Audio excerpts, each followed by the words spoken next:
सरकार के कर्मचारी ये जानने के लिए उत्सुक हैं कि 8वें वेतन आयोग 8th पे कमीशन की सिफारिशें लागू होने के बाद उन्हें कितना एरियर यानी कि बकाया वेतन मिल सकता है। तो फिलहाल आयोग विभिन्न पक्षों से चर्चा कर रहा है, इसलिए इसकी सिफारिशें लागू होने में अब बस कुछ ही महीने बाकी हैं। नमस्कार, मैं हूं आपके साथ ममता तिवारी और आप देख रहे हैं न्यूज़ 18 का डिजिटल प्लेटफॉर्म। कर्मचारियों को मिलने वाला एरियर मुख्य रूप से दो बातों पर निर्भर करेगा। पहला, आयोग की रिपोर्ट कब लागू होती है और दूसरा, सरकार कौन सा फिटमेंट फैक्टर तय करती है। फिटमेंट फैक्टर वो गुणांक होता है जिसके आधार पर कर्मचारियों का मूल वेतन यानी कि बेसिक पे बढ़ाया जाता है। जितना अधिक फिटमेंट फैक्टर होगा, वेतन और एरियर दोनों ही उतने अधिक होंगे।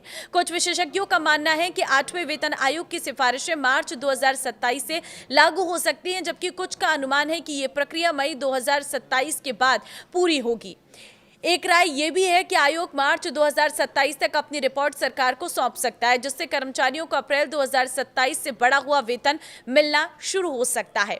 हालांकि कुछ विशेषज्ञों का कहना है कि आयोग की रिपोर्ट तैयार करने में पूरे 18 महीने लग सकते हैं। जरूरत पड़ने पर आयोग सरकार से समय बढ़ाने की मांग भी कर सकता है। फिटमेंट फैक्टर कितना हो सकता है, ये जान लीजिए। National counselling joint consultative machinery staff side ने 8वें वेतन आयोग को 3.83 फिटमेंट फैक्टर की सिफारिश की है।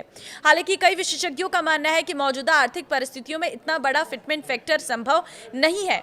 All India NPS employees federation के राष्ट्रीय अध्यक्ष मनजीत सिंह पटेल के मुताबिक 2.1 का फिटमेंट फैक्टर अधिक व्यवहारिक हो सकता है।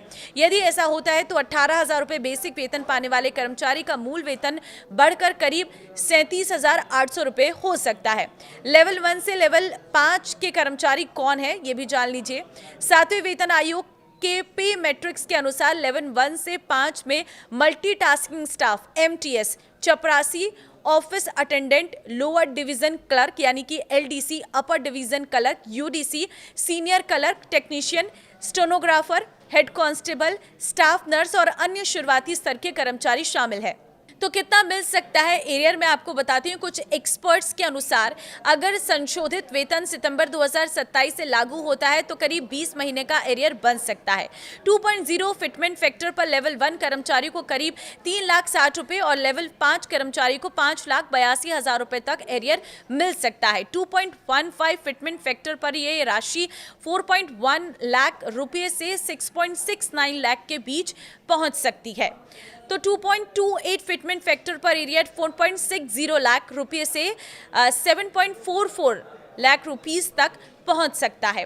2.57 फिटमेंट फैक्टर लागू होने पर लेवल 1 कर्मचारी को 5,65,000 रुपए और लेवल 5 कर्मचारियों को 9,13,000 रुपए तक एरियर मिलने का अनुमान है।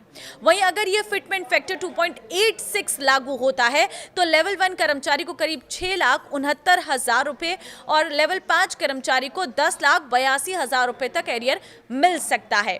तो हालांकि ये सभी आंकड़े केवल अनुमान है। कर्मचारियों को मिलने वाली वास्तविक वेतन वृद्धि और एरियर की राशि का पता तभी चलेगा जब सरकार 8वें वेतन आयोग की अंतरिम रिपोर्ट को मंजूरी देकर आधिकारिक रूप से लागू करेगी। अब आपको क्या लग रहा है, आप मुझे कमेंट में अपनी राय जरूर दें और इस वीडियो को सभी सरकारी कर्मचारियों के साथ शेयर कर दें। नमस्कार।